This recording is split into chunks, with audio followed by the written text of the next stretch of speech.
Okay. Hi, everyone. Welcome to the session, Communication Across Differences. And apologize for the technical error of the link. Hope that people will come again, people will come later. Many more. All right. I would like to share my screen.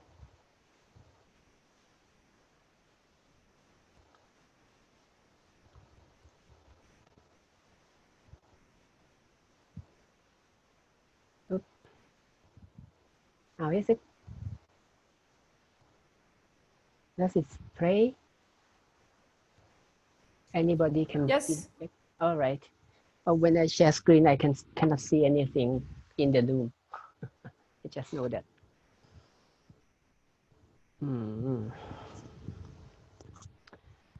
Okay. Then I start. Jen, can you help in the feedbacking to me because I cannot see the Zoom room. Yes. Looks good. All right. Okay. All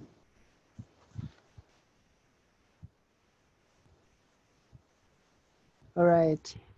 Once again, if you are okay, I would like to invite you to everyone to put your country behind your name so that I can know where you're from. All right.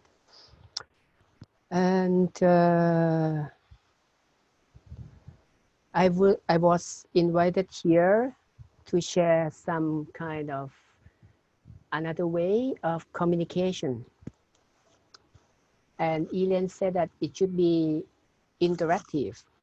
And I will use an approach called NVC, Nonviolent Communication. I feel a little bit excited because usually I was a lecturer in peer study before, but 8 or 7 years ago, I start to learn more about this kind of facilitation, especially working with people's inner world, because I feel I have experienced that we quite critical and intellectual, be cognitive in many things when we work on conflict transformation. But seems like we cannot understand each other. So I start study about NVC and many other approaches. But today I share the way to communicate with NVC.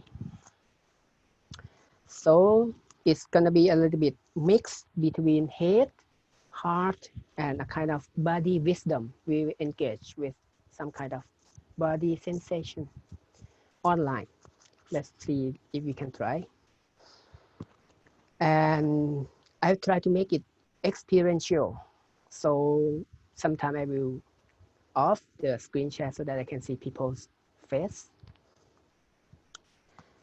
And some of case study that I pick up and we share my trigger anyone's pain.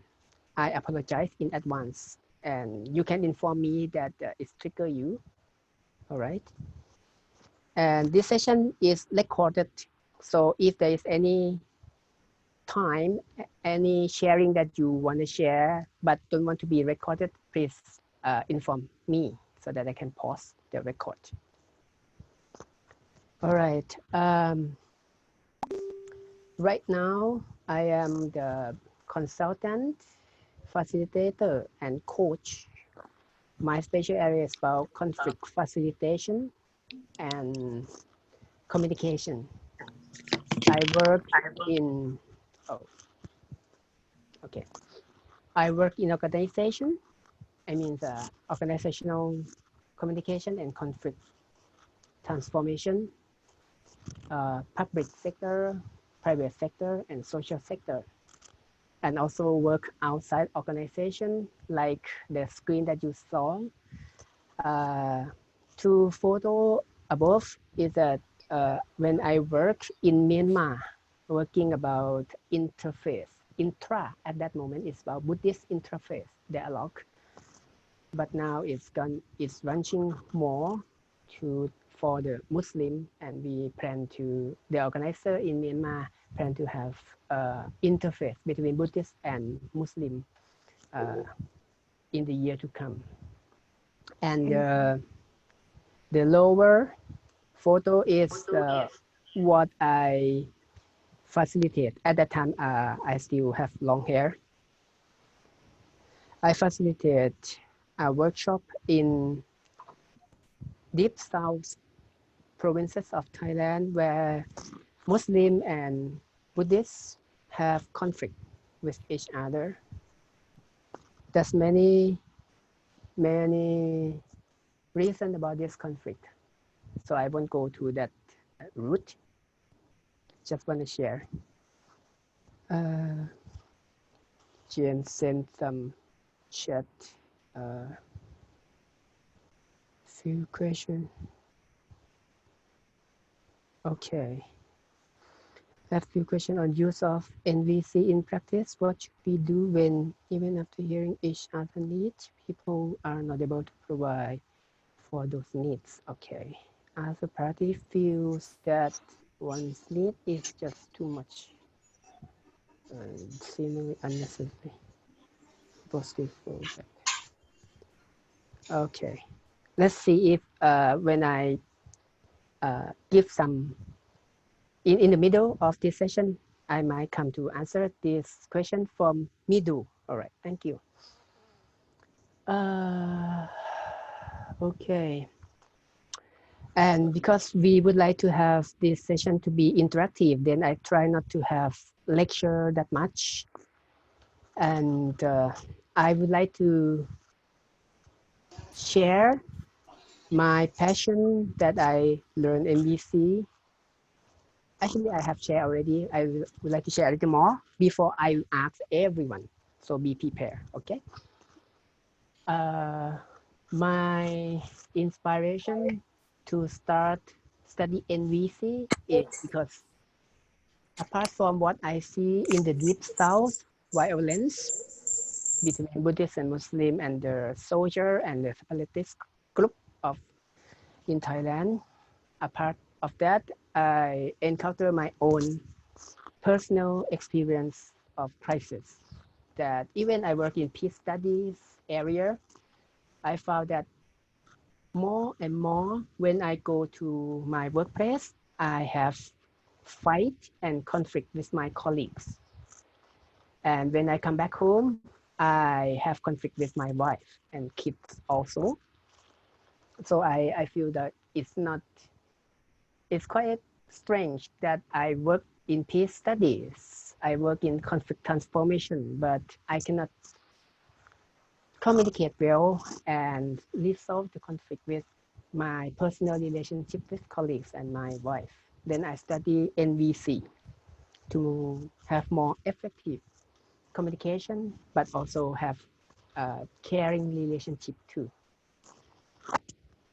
And I study NVC with my inspiration that I will bring it back to peace studies. I will introduce this to peace study and practitioner to use this more, because I can see that people cannot understand each other. They just defend, argue, and judge and blame each other.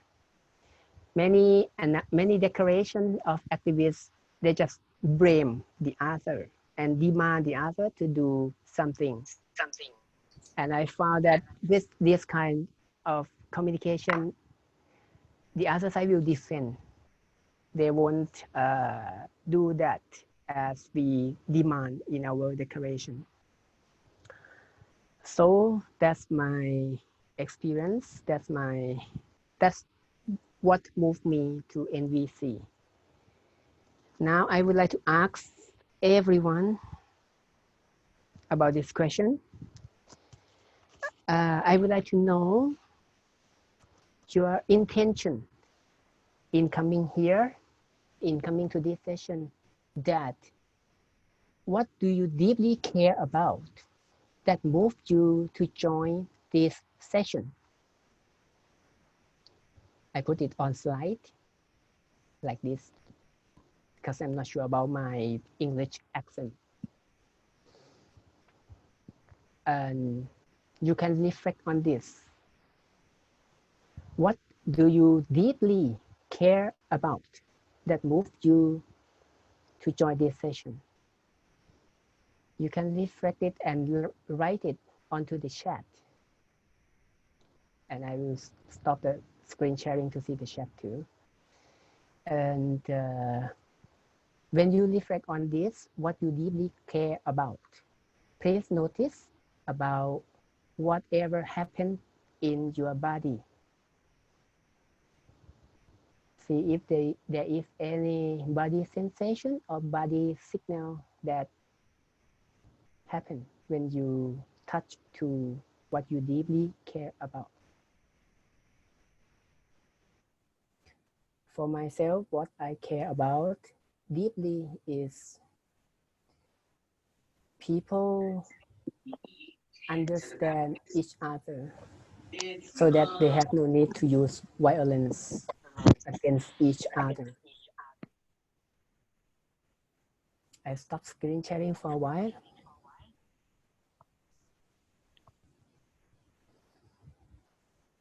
Okay, so we have 22 people here.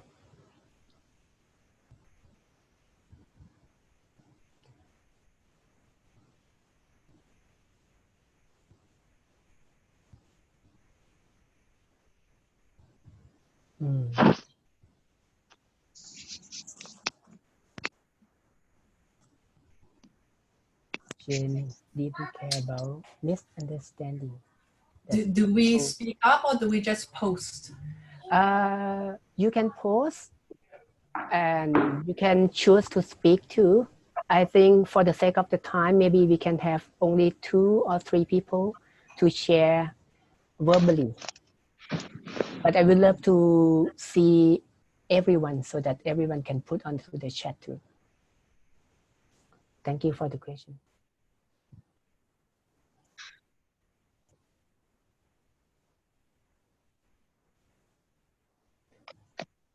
Miro deeply care about expressing well and help people to understand each other.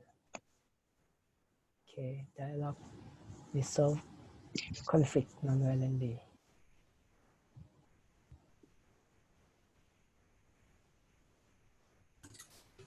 I guess I'll just mention that for me, I joined so that I learned how to communicate well for the sake of my marriage, like you and my children, because often we were not taught good practices, and I'm conscious that I want to make sure that my children learn to communicate well too. Thank you, Ellen. Oh, yeah, she didn't raise the hand. She want to say something? I feel touched when you share about your intention to communicate better with your kids, because I myself also value my relationship with my kids too. And I can feel that my body sensation, the hair, skin hair just rising up. Yeah, because it feels move. Thank you. Martin, you want to say something?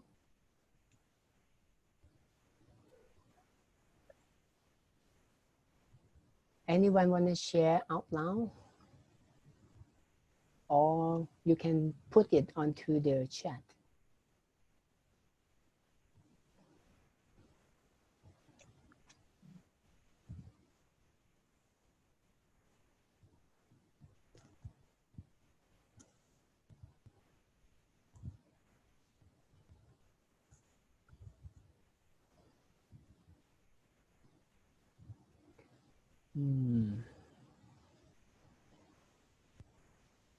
Okay. Okay, No I'd one. like to share something. Stephen, right? Yeah, Stephen, Yeah. from Malaysia, your neighbor. All right. Okay, I think in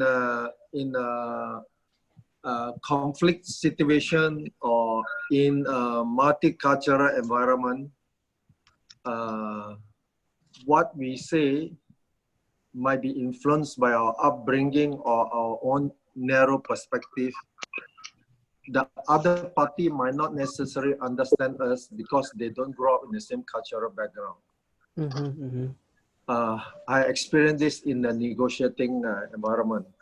So you have to make it so clear and simple that the other party understand what you want. Because if not, and the other thing is that in the Asian society, nodding their head is not consent or agreement. No? So we have to be very cultural perspective. It may be I'm taking note, okay, but it doesn't mean I agree with you. And if you cross boundary to speaking to African or to Arabs, I think you have to also be very clear, particularly if English is not their mother tongue.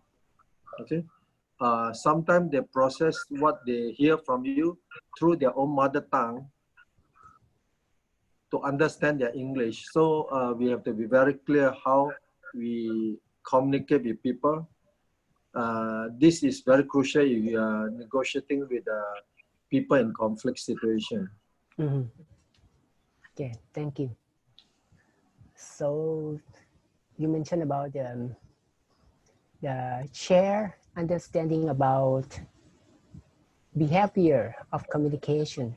Yeah, because different culture have their different behavior and different meaning of that behavior. Yeah, thank you. Maybe one more and we can move.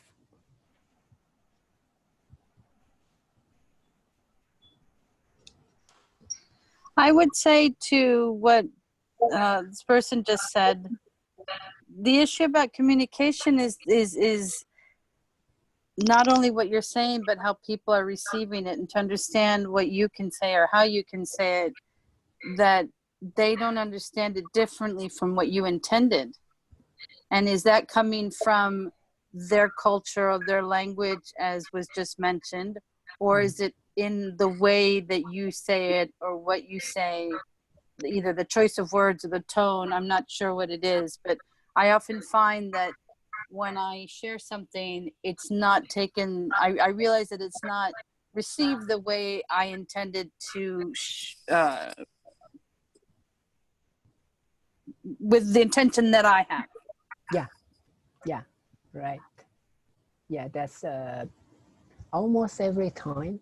Yeah, everyone have this kind of experience too. I have also. We cannot control people's interpretation about what we say. Yeah. Okay, thank you. Okay, so no one write onto the chat too. If you want to share, you can write more onto the chat about what you deeply care about. And now I think I'm gonna move to the share screen again. Where is it? Okay, here. Okay.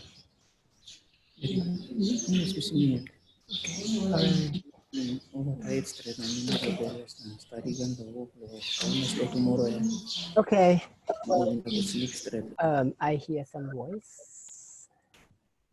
Okay. How can I mute? Yeah. If you don't say anything, please mute. Thank you. Okay. Here. Uh-oh. Mute all. Am I hearing? Am I heard? Yes, you're good. Okay. Yeah. Then I go. Here is Marshal Rosenberg, who developed nonviolent communication. And he developed this because his own experience since childhood. He is Jewish, and moment. Oops, okay. During the year 1943, in Detroit, Michigan, there's a race riots. And during that time, he was a boy. He said that he cannot go out and need to lock down at his home for 4 days because outside 30 people in his neighborhood were killed in that 4 days, and it's quite scary for him. And after that, when he went to the school, he said that he was threatened because of his last name. Then he just wondered that why people just know his last name and that something happened and want to threaten him. This is one situation that inspired him about develop this NVC. Another situation, he said that in his house, he has grandmother, quite old and totally paralyzed. And many people, his uncle come every day to take care of his grandmom, cleaning her body and feeding her and take care of her very well, smiling very beautifully. So Marshal so impressed about that scene, that his uncle doing this to his grandmother. So he come up with 2 questions. The first question related to the race riot is that he said that why people want to harm others just because of their skin color, their religion, or other backgrounds. And the second question is that how come other kind of people just like his uncle just enjoy contributing to other people's well-being like his grandmother? And these 2 questions stick with him until he grown up for university degree, and he start to investigate for this question. And finally, he come up with the answer like this in this model. I would say people psychology is like iceberg. Many people will quite get used to iceberg model, that above of the water level is the tip of the iceberg, which is behavior and some situation, some strategy that we choose to react to the situation outside. We just see what happened in this level, but under the surface of the water, we have feeling that people learn not to express.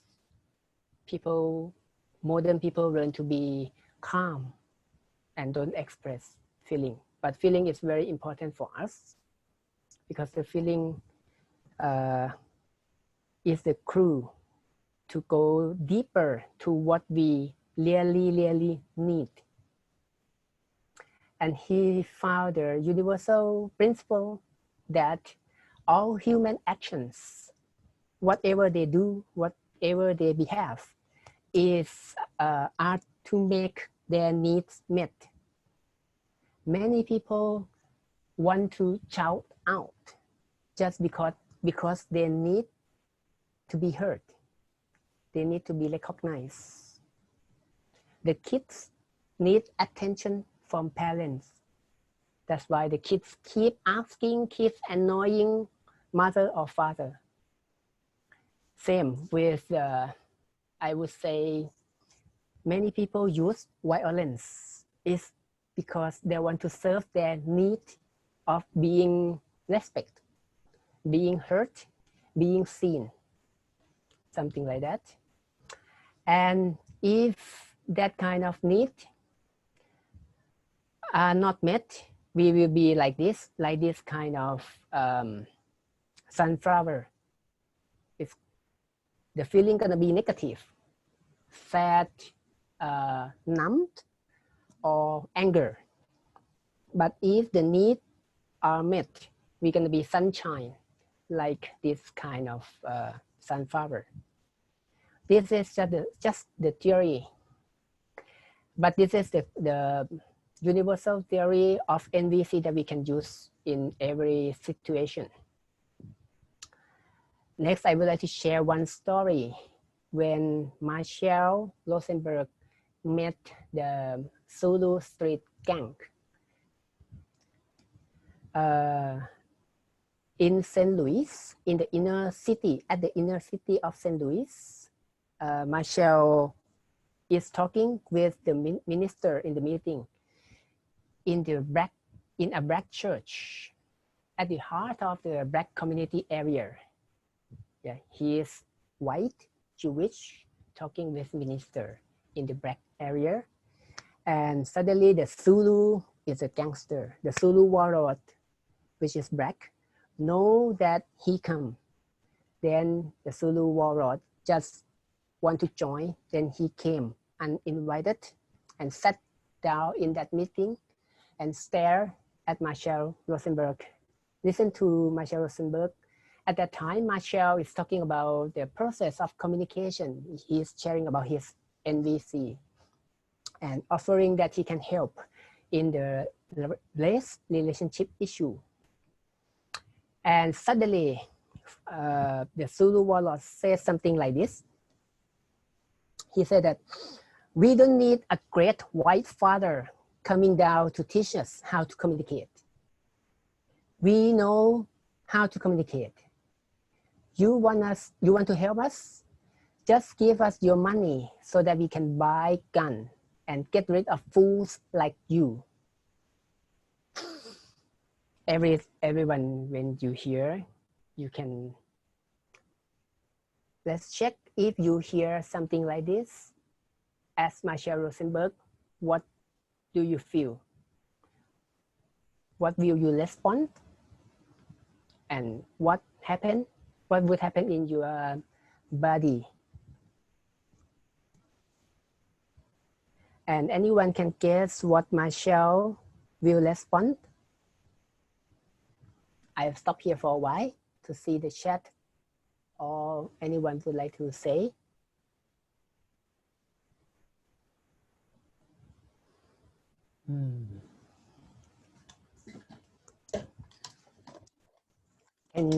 Can you guess what you're gonna respond if you are like this? Respond in hurt. Elaine said, thank you. Sadness, Elena. Who's sadness, Elena?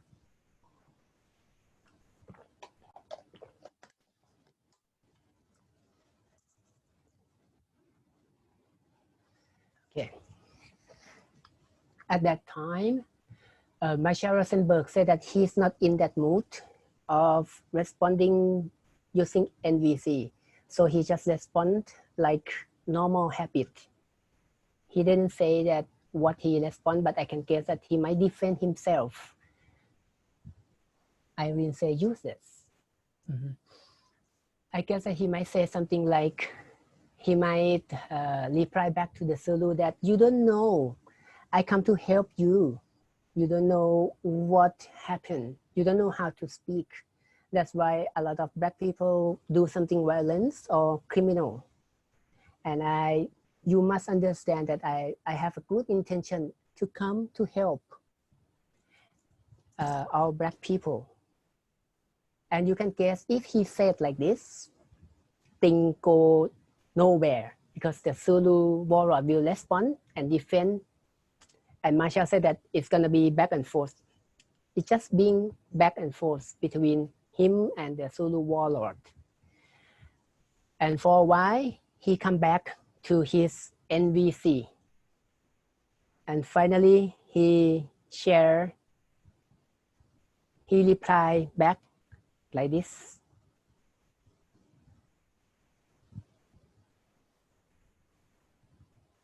finally he said that you would like some respect for how the people here communicate. And you would also like some awareness of how other people have oppressed those people they originally say they are going to help. Is that right? And just speaking this word, the Zulu warlord just stop and sitting there, listen to Marshal until the end of the meeting, say nothing. And after that, after the meeting ends, Marshal said that it's quite dark outside and he tried to get back to his car, which is quite risky because he's white in the black neighborhood. And before he reached his car, there's a sound of that Zulu member call his last name, Rosenberg. Then Marshal said that, oh, I'm too late. Then Zulu member said that, give me a ride. And Zulu warlords asked him to go to some destination. And in the car, they have conversation. The Zulu warlord asked Marshal like this. He asked, what were you doing to me in that meeting?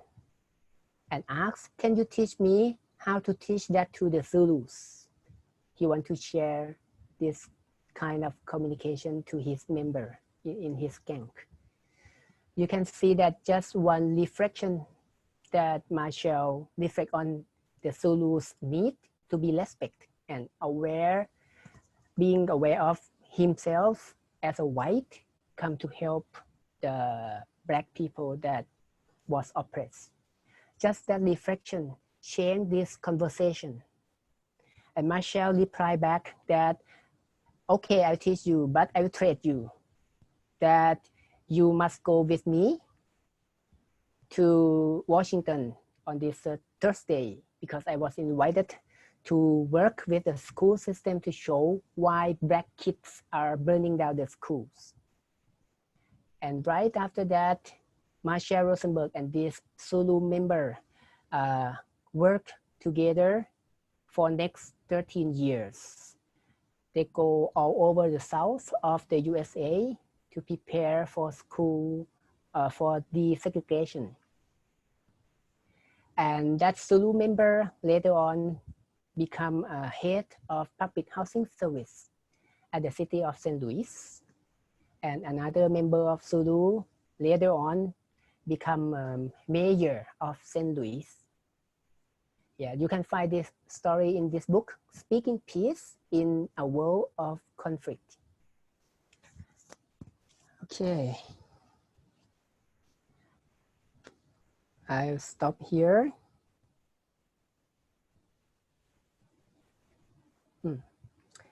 I would say this is the power of empathy.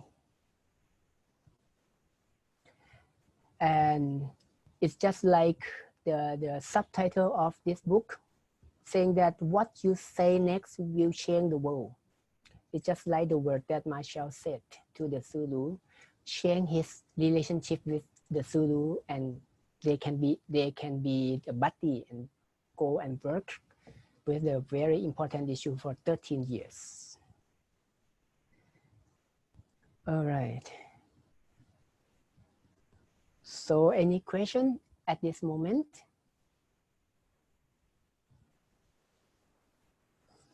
Before we go on.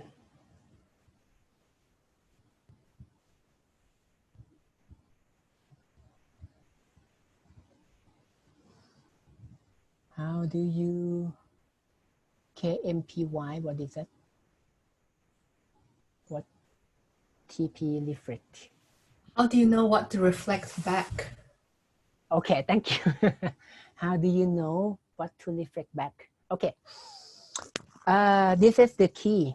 Usually when people respond or reflect to each other, they just focus on the tip of the iceberg over the surface of the water. They just focus on people's behavior, like parents always say that kids behave well. Yeah, don't do this, don't do that. Stop asking, stop shouting. Yet just everything focus on the behavior. But what Marshal respond to the Zulu gangster is they get to the, under the water to the need level, and they reflect about you need of respect of the communication of these people in this area, and you need us to be aware of we are the same group of the people that oppress the black, right? Yeah, just reflect on the need level. This is very key of NVC. Marshall said that we cannot solve conflict when we talk about the action. Even solution can bring us more conflict, another level of conflict. Yeah, thank you. And if we focus on the need, at the need level, Marshall said that if we can synchronize or we can connect to each other in the need level, conflict will solve very quickly. Okay. So any question want to ask? Question? Please unmute yourself and ask.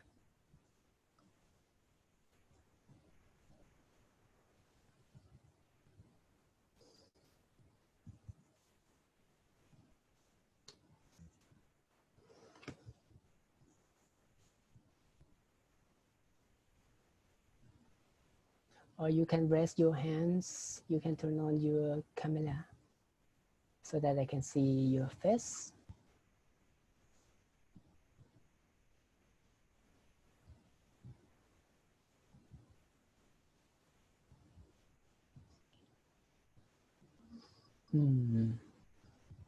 All right.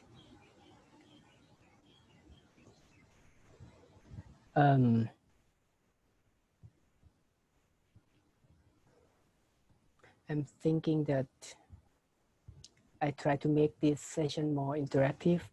Let's see how interactive it can be. After next topic that I'm gonna say, actually I would like to have some activities.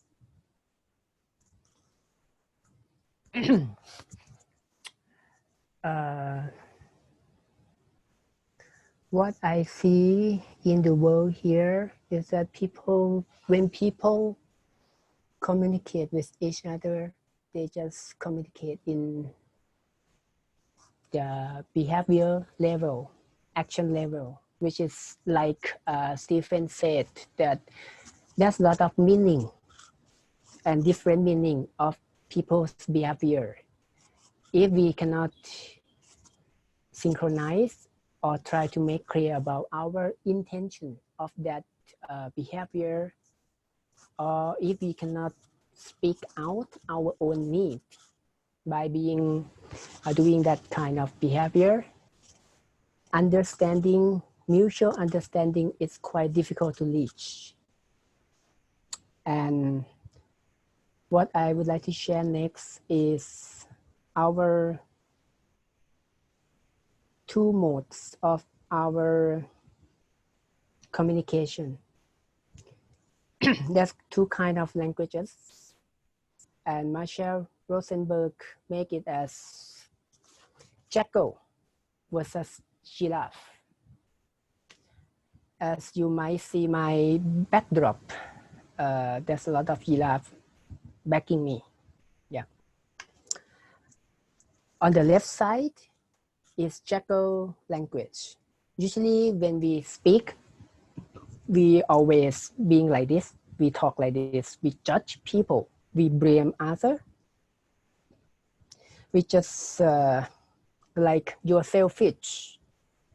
For interpersonal level, we say you are selfish. For the group level or even intergroup, like interethnic level, I heard many people say that this kind of ethnic are selfish. When we say something like this, it's gonna be more burn more heat, because it's not only individual people now, but we talk about all group. Yeah, we judge, we blame all that kind of group. And when we say something like this, there's a lot of problem. The second thing that we use when we speak as Jekyll is that we compare things like this kind of religion are more open than that kind of religion, something like this. Or I have heard that these ethnicity are more clever than another ethnicity, something like this. When we compare like this, we've been like Jekyll, we bite each other, and we can expect someone defend back, blaming back or judging back to us also. The third kind of Jekyll language is that denial of responsibility. Something like, it's not my fault because you do this to me. That's why I need to do this back to you. We have heard something like this a lot, especially in nonviolent action.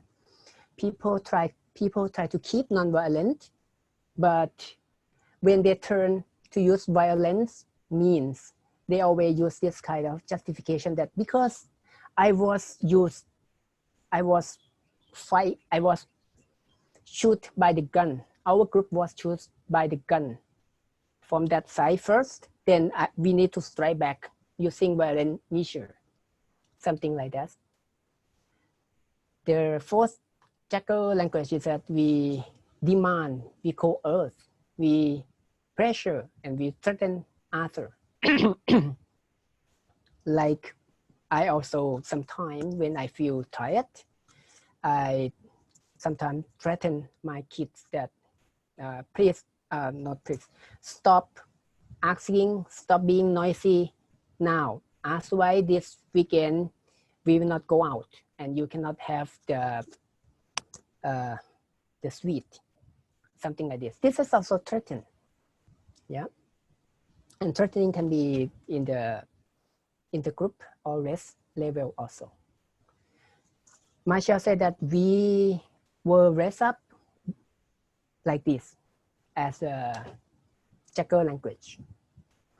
Okay, and another way that we try to communicate, and NVC encourage to communicate, is by giraffe mode.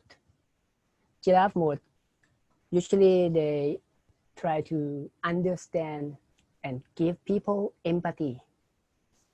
Like during COVID, many people say out, or not say out, but there's a lot of words like this, that this man or this woman are virus.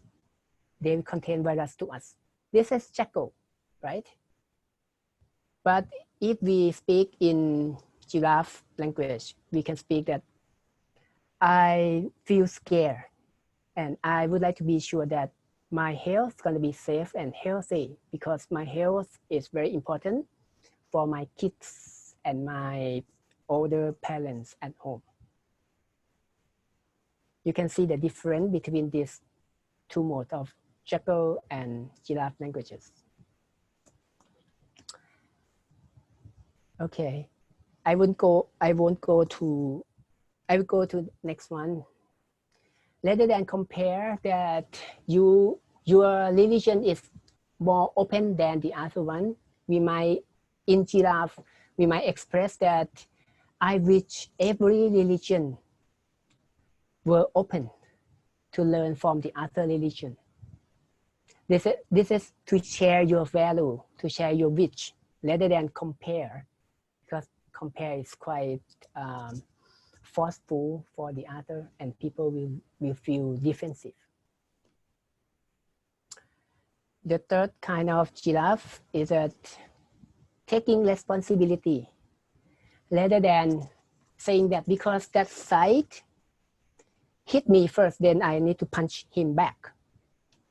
We might say that because I got hurt and I lost my control to be in nonviolent discipline, I feel angry, then I need to fight back. Then I lost control and I punch him back. This is taking your own responsibility. The last one is request. Request is that it's not demand, because demand, people cannot say no.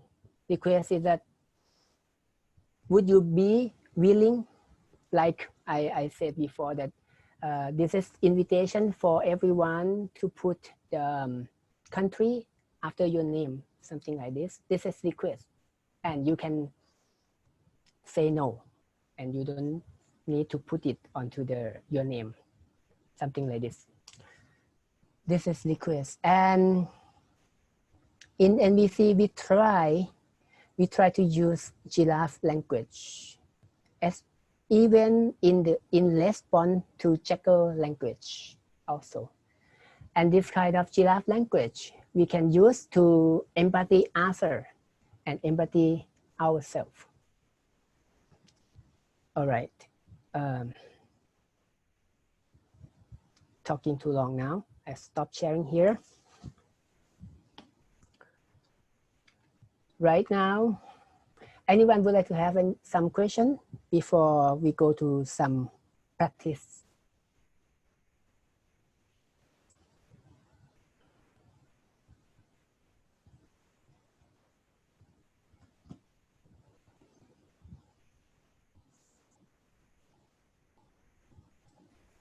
How long did it take you to learn how to do this properly? I'm not sure. I don't know when that I can say that I can do it properly, because I fail many times, especially with my kids, because we need to stay with them for 24 hours and we lost our mind, our awareness many times. But I would say roughly after I took 1 year long program of NVC, I changed my conscious and integrate this into my conscious, integrate giraffe language into my consciousness. And after that, I practice more and more, using it in every level. And I would say, actually, my wife is my grand teacher, because every time when I fight with her, I learn more and I practice NVC more to her. There's many times that she come and say something to me about her own confused. I just give her, why don't you do this? Why don't you do that? I give her solution. And she said that, don't you think I can think out myself about my solution? Then I just, okay. What she say means that she need me to listen. She didn't need some solution. If I can focus on her need, I can understand her. But if I focus on her behavior, I will respond with another thing that, why do you do this to me? I try to think some solution for you. Yeah, and things gonna circulate endlessly. So something like this. But I found that practice this to kids is more difficult than with my wife.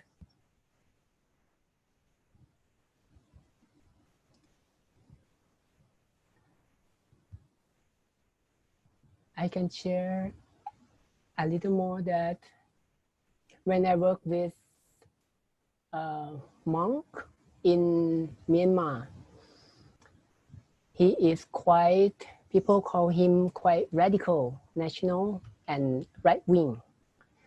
And we come to the issue about the Rakhine state. With there's a lot of Rohingya there.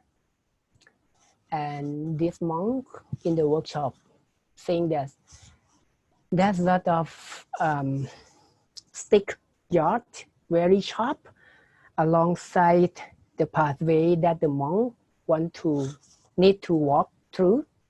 There's a lot of threatening from the other side to our Buddhist people.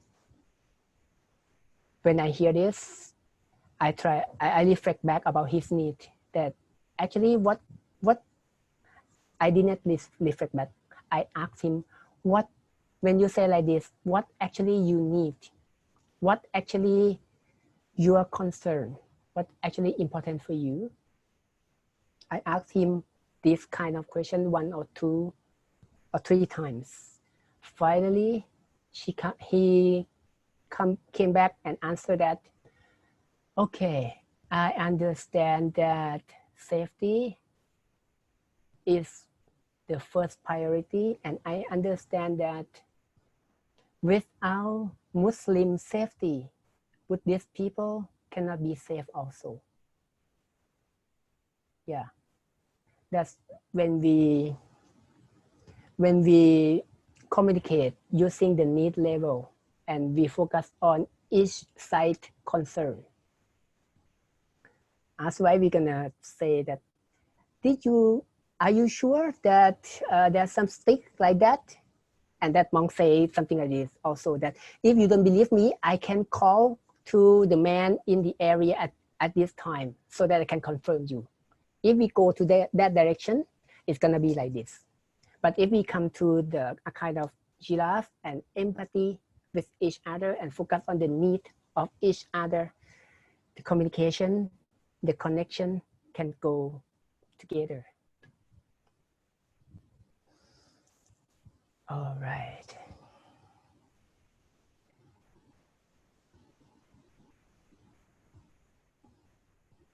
It's quite quiet here in this session. Anyone would like to speak?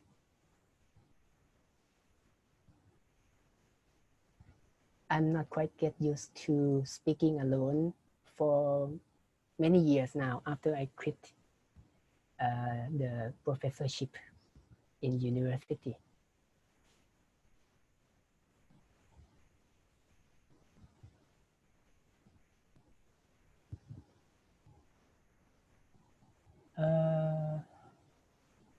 Just learn of your request. Okay, that's about country. I'm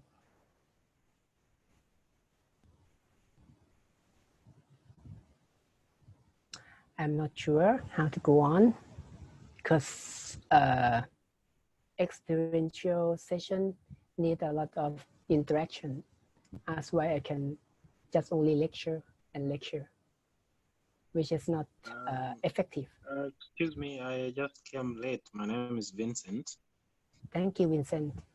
Yeah, but I wasn't really sure whether I was supposed to join here because firstly, I was in the group for Europe, Africa, but I didn't know the exact time.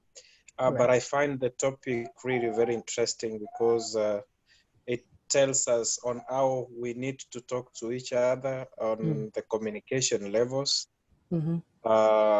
And of course, your experience is quite inspirational because sometimes we become a bit more problematic to be able to exercise patience when we talk to each other, or to be able to understand each other's feelings, and I really find it very beneficial. So you can continue, probably maybe you can ask more questions and we can be able to participate. Probably some of us don't talk when we are not being asked a question. Yeah, thank you. Okay, thank you. Feeling more good because I need some interaction. I need some, I need to feel that this is, I am self-empathy also. I need to feel that I'm not speaking alone here and no one here, or not contribute to someone. Yeah. You're not speaking alone. You're saying a lot, and it takes, I think, time to take in everything that you're saying. and to understand the different perspectives or the different points of views about what you're sharing, and also to understand from one's own perspective how to utilize that. Because I always come back to the same issue about, I know I happen to be somebody who's very empathetic, and yet I still can rub somebody the wrong way. And it's never with the intention to do so. So the question becomes, it's what I said in another session, is it because of the way that I said it? Is it because of the choice of words? Is it because of the upbringing or the culture of the individual that I'm speaking with? How to understand what it is that's not connecting to be able to connect? And why is it that people are afraid, and more often than not, to actually say, to be straightforward and to say what they're feeling or to say what their concerns are, so that that communication can happen? I feel that most people will not share what they're really feeling or what their concern is, because they don't want to hurt somebody or they don't want to offend somebody. But communication is about, if it's about connecting, then those feelings have to be shared. And I think it can be shared without necessarily, it can't be, I don't take something personal. I want people to give me feedback, because sometimes I don't realize that there is an issue from their perspective. And by letting me know, then I can analyze that, try to understand it, and see if there's another way of saying what it is I'm trying to say or to ask. I don't know. It's even hard for me to actually put it in words, but. Yeah. Thank you, Isabel. Yeah. I thought that it's quite difficult for people to express their feeling and especially needs, because we were not resting up to be aware about our own need and feeling. I'm not sure about other culture, but in my culture, people just look outside what the other expect us to do.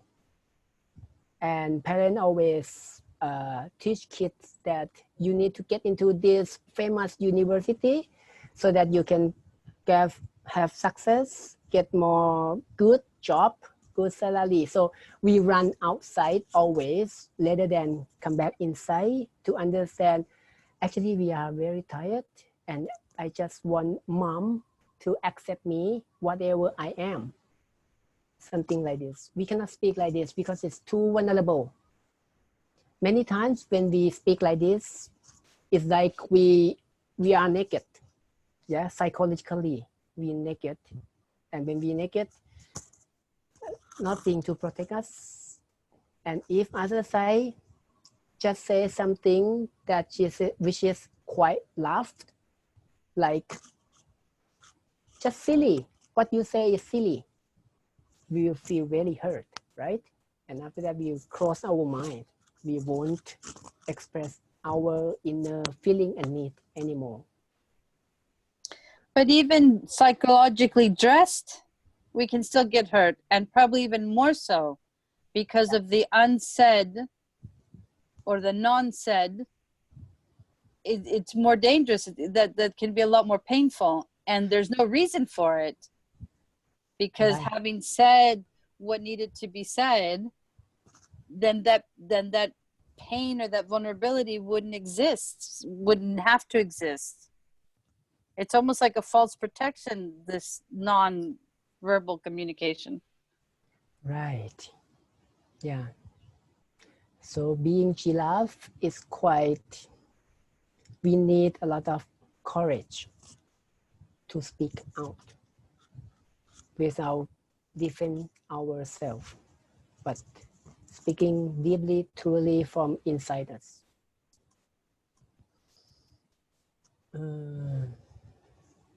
Yeah. Yep. But doesn't that come from the education, from the way we're all brought up within our cultures, and the fact that it seems to me that all cultures have that same base of not really communicating truthfully for fear of whatever could happen. It seems to me that that's a worldwide phenomenon, not just a cultural thing.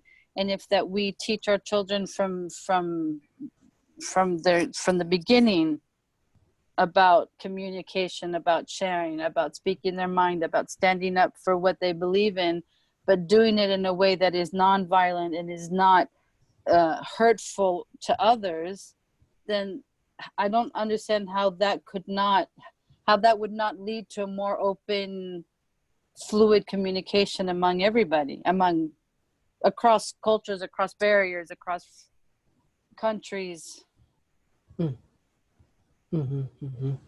Or is that too idealistic? What I hear from you is that you wish people to be more open and speak from the heart, from the true self more easily, so that we can solve the problem more easily. Is that right, Isabel? I don't know if it's that it's easier, but I think that there's more of a chance of coming to an understanding if we speak without without any barriers, without any coverings, because it seems that those coverings or those hidden and non-said is what creates the misunderstandings. Yeah. That layer that everybody puts on how they're going to speak or what they're going to say, what they're not going to say, what they are not going to do, is in itself what actually creates, it seems to me, what actually ends up creating a lot of the misunderstandings. Yeah. What I hear is that what you deeply care about is people understanding each other, right? I don't know if it's understanding as much as accepting each other. Accepting. We all are who we are, and we all have feelings and we all have opinions that are not wrong or right. They are formed by how we were brought up, about how the environment that we grow up in, the culture that we grow up in, and being able to share that with other people, and for me allows for an understanding that becomes 360 degrees. I could never know what it is to live in another country if I've never been there. I fortunately have lived in multiple countries, and therefore have a much open, from what I've seen, much more open-minded, because I've had the fortune to have lived in different societies and different cultures, and sometimes I think that that's part of the issue, that I mean, we live in a world where there's no technology, it breaks down all the barriers. There's no more reason to, you can know what's going in other countries. You can't feel it necessarily, other than being empathetic and compassionate about what's going on, but you can never walk in somebody else's shoes theoretically. But that doesn't impede you from having accepting what it is that what an individual's gone through, listening to it, sharing your experiences, and trying to find some common ground. Yeah. Thank you. To frame what happened between in conversation with me and Isabel, I would like to frame it a little bit, that now what I try to do is guessing the need or what's important for Isabel that she said, underneath of what she said, so that we understand each other well. All right. And from the last word that Isabel said, that I understand that what very important for her is acceptance as human being, as we are, right? And I'm sorry, are you asking me to respond, or are you still reframing? I apologize. I don't want to interrupt you. Thank you, Isabel. Sorry. maybe we just stop here. Yes. Okay. Thank you, Isabel. You're so lovely. And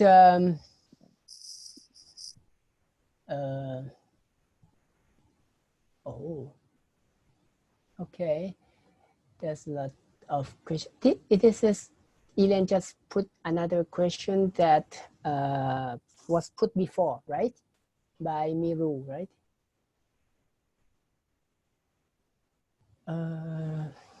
What should we do when we hear each other's needs, but we cannot provide those needs, right?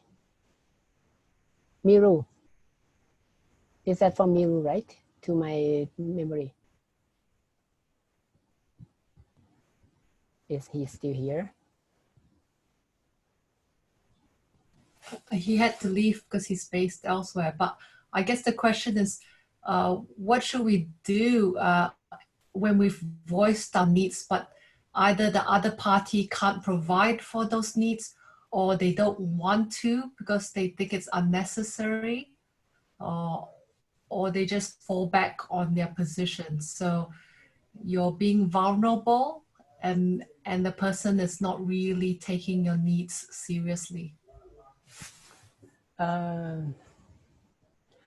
We can say to the other side something like this, that I know this is very important for you and you would like me to serve you for this kind of need, but at this time I'm very tired, or I'm not in capacity to provide this to you.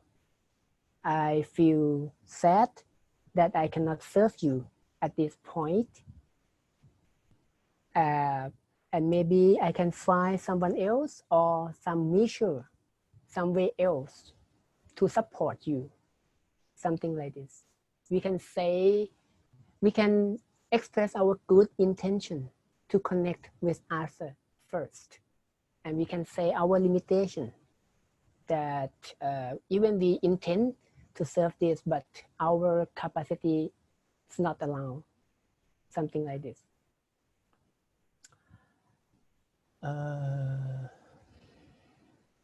Okay. Okay, Chacha, I want your experience. Yep. I'm not focusing on the social level. I want to know your experience in conflict situation. Yes.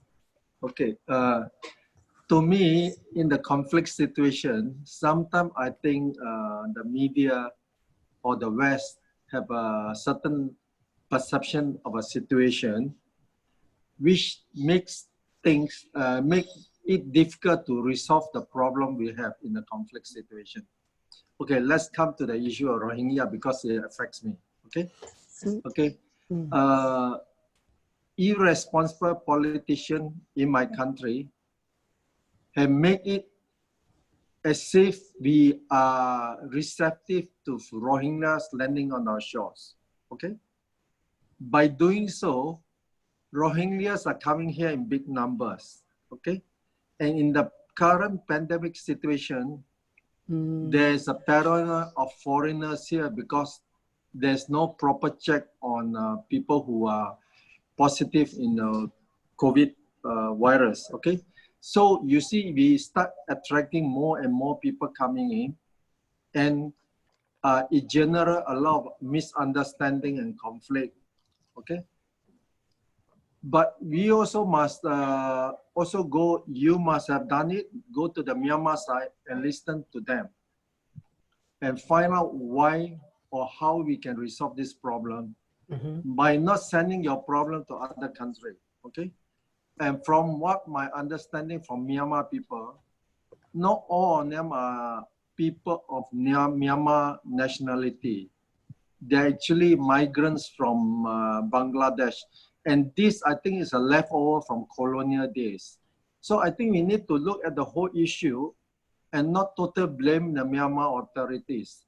But obviously, Myanmar have a responsibility to look into this in a more effective way. Bangladesh, on the other hand, cannot just send their people out and dump in on other countries, because there's a limit to what the people of the other countries will be able to do it. I think you have a similar situation in Western Europe, where people coming from Africa, Asia, or to your shores. The local people will have a limitation of how long they can accept this. So I think we have to look at the root cause why these people are coming. In Africa, it could be because of economic problem created by world institution, World Bank, financial, and local dictatorship. So we have to look at all these issues instead of looking at it superficially, because some of these people really have no means of earning economic living in their countries because of exploitation, underdevelopment, all these things. So I think peacemaker must look at it in a more in-depth situation, devoid from media pressure, devoid from other pressure, and really try to find ways to resolve this problem. Maybe you need to have to generate economic activities in the country concerned to solve the problem.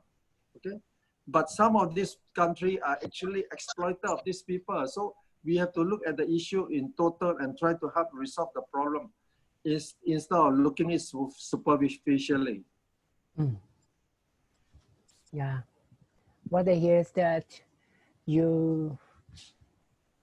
what's important for you is that we understand the situation more complicatedly and from the holistic view, so that we can find some solution that serve every side needs, not just left someone behind and blame someone. Just that, right? Yeah, thank you. So this is sharing, right? No, and no question for me. No, sharing. Thank you. But I'm sure you handle experiences in conflict situation. You are better off in the sense you know the situation on the ground.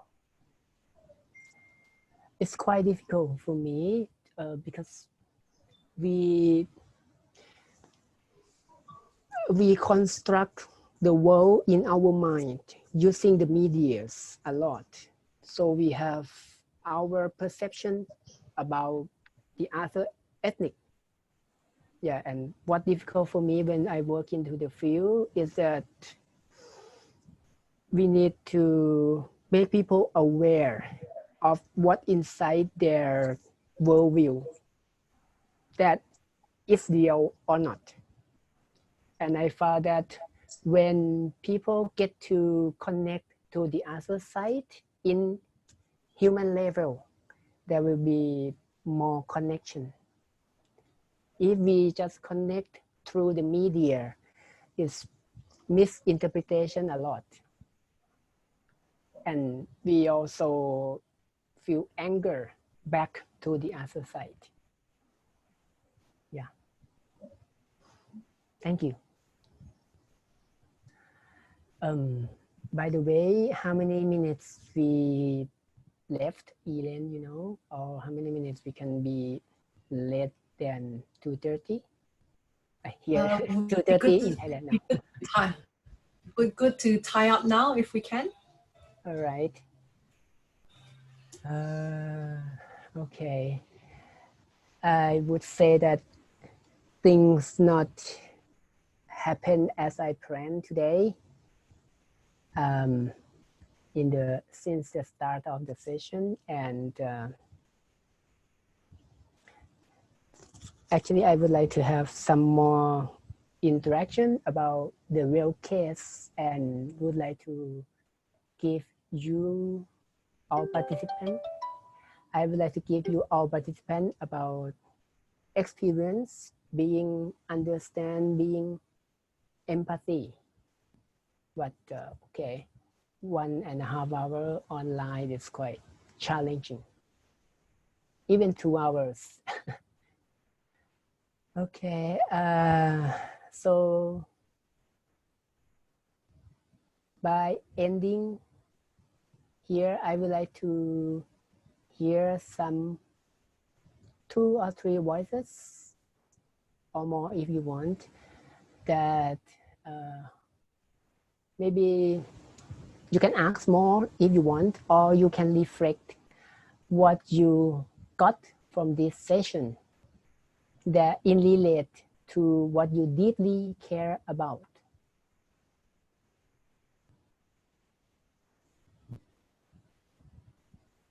All right. For NVC, when we talk openly from our heart, our feeling and our need is more connect. And this is what I am trying to open what inside myself and try to connect with you, all participants here. Because one of my needs is connection, and I feel it's very difficult online here to connect to people. No words, no voice, camera off. Many things of human activities channel are disconnect. It's quite difficult. And I try to serve my need of contribution to others. Yep, this is from my side. Anyone would like to say about what you got from this session that relate to what you deeply care about? Again, my name is Vincent. Vincent, yeah, thank you. Yeah, I can repeat that I really came late, but at least I got something regardless of the few minutes that I was here. That as much as we have our own feelings when we talk to people or when we relate with people, we should be able to also think about other people's feelings. That we should not only think about what we want to achieve out of conversation or what we want to achieve out of what we want from other people, but at least try to find a middle ground for our discussion, that we can be able to benefit and the people we are talking to will be able to benefit at the same time. That we should be able to be considerate in whatever we do in our discussions, in our day-to-day dealing with people. And since the world, currently for me, I come from Kenya, and of course I stay here in Germany. It's a different country and it's a different culture, but at the same time, I really need to understand how do people here in Germany relate. As much as I have my own cultural experience, I should be able to deal with people in a more open way, which is different probably from the way I could have dealt with people if I was in Kenya. There is a way people, for example, in Kenya likes making jokes. You cannot be able to bring, for example, it here. So you should be able to think and know what constitutes a joke, for example, in a German setting, so that you don't communicate something wrong because it's in a different setting, for example. So trying to understand the environment as you communicate, it's also very important. And there's somebody who also asked about how do I know, for example, how do I know what to talk to a person so that you don't exceed the limits of communicating, so that you don't go past what you should have said to somebody. I think it also needs to be, you need to study somebody, you need to relate with somebody more to be able to know how much you can be able to speak to somebody. And that is why we normally have the official communication or formal communication and the informal communication. Like in a formal way, you address somebody officially in an official, respectable manner when you do not know somebody completely. But once you relate with somebody, becomes your friend, you'll be able to know the limits of your friend. what he likes, what he doesn't like, how far you can joke, how far you cannot joke. And those are some of the lessons that I was able to get from this discussion. Thank you. Thank you, Vincent. I feel connect a lot when you said. Susan and Josh, am I pronounce you right? Josh Binger. You want to say something? I saw you open your video. I just dropped in. I am George, you can call me. It's in Dutch pronounced Schurz. So I'm from Amsterdam, the Netherlands. But I still have to tune into your conversation, so I'm going to mute myself. Thank you.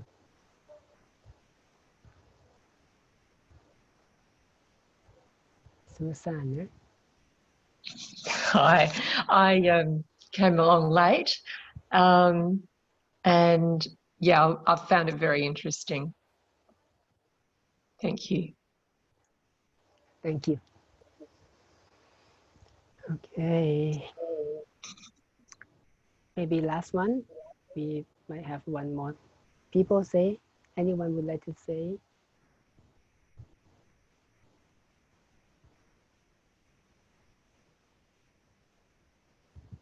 Oh, okay. Or you can put on chat if you want, like James put. Thank you, James. I have joined the online conference and online learning many times, many years, but this is not so much time. There's so many time that I teach online, and I found that, wow, I yearn for connection. I yearn for interaction a lot, and it's very challenging online, especially when I lead the workshop online.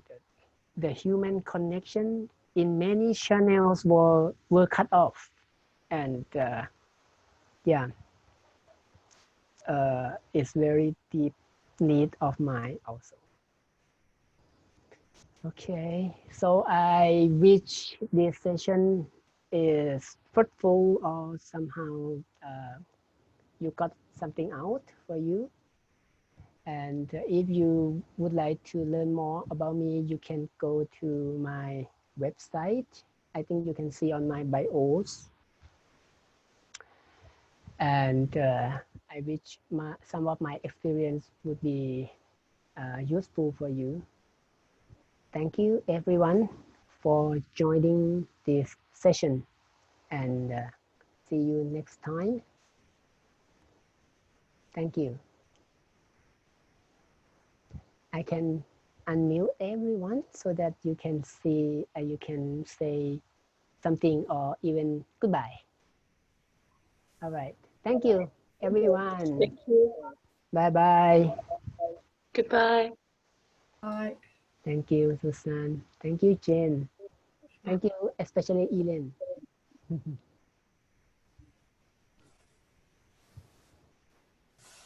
Bye. Bye. How do I leave? Oh, click the leave button on the bottom right. Hi, Jen. Nice to see you. Hello. Bye-bye, everyone. Bye. Bye-bye. Oh, there it is. It's on the top. Bye-bye. Bye. Bye.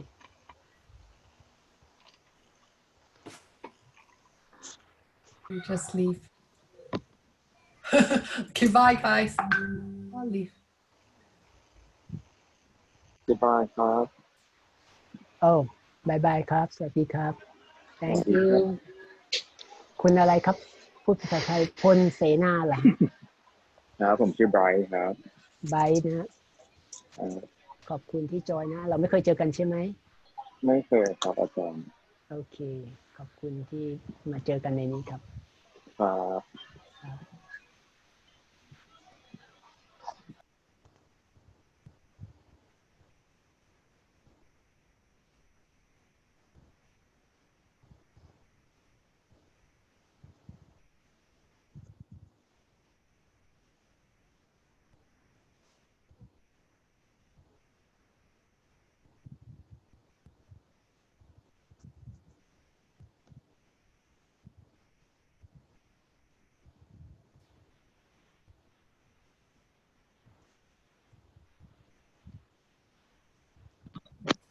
อาจารย์จะรีบเมื่อไหร่ก็ได้นะคะ เราปิดได้เลยแล้วแต่ ได้ครับ เดี๋ยวผมเซฟแชทก่อนอ่านแชทไม่ทัน เดี๋ยวพอปิดน่าจะเซฟหน้าจอถ้าไม่ได้เซฟเดี๋ยวเจนส่งให้นะส่งเป็นไฟล์ก็ได้มันก็จะเซฟหน้าจอเจน โอ้นี่ยังไม่ได้ปิดเรคคอร์ดดีกว่าเดี๋ยวปิดก่อน ไม่งั้นก็ copy paste ก็ได้